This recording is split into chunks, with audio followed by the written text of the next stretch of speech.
In other global news, divers have recovered the remains of 2 of the 6 missing workers.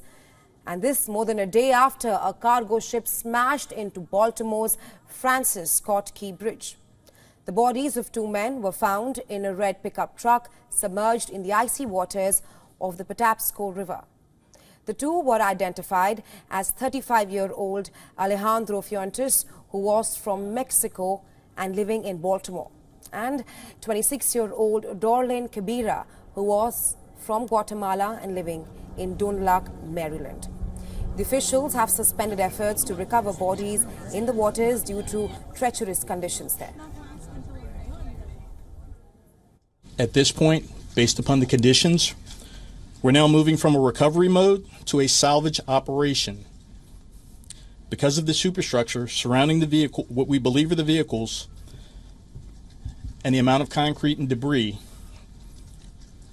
divers are no longer able to safely navigate or operate around that.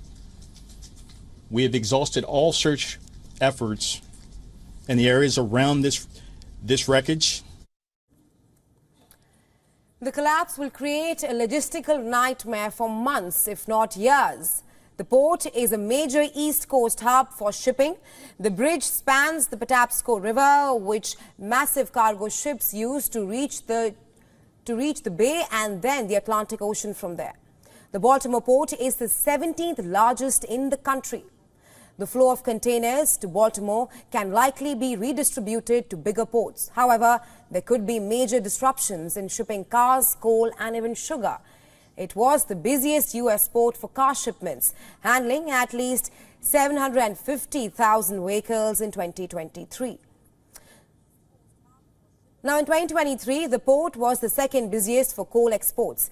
It is also the largest U.S. port by volume for handling farm and construction machinery, as well as agricultural goods such as sugar and salt. Furthermore, the port supports more than 15,000 direct jobs and more than 139,000 indirect jobs connected to the Baltimore port. By this, it generates almost $3.3 billion in total personal income. The collapse, though, is not likely to hurt worldwide trade because Baltimore is not a major port for container vessels. Meanwhile, U.S. President Joe Biden has promised to visit Baltimore soon and said that he wanted the federal government to pay to rebuild the bridge. Now, the question being that how long will it take to rebuild the Baltimore Bridge?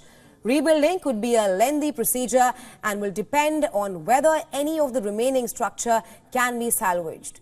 It took 5 years to construct the bridge from 1972 to 1977. The closure of the port for just 1 month would cost Maryland $28 million in lost business.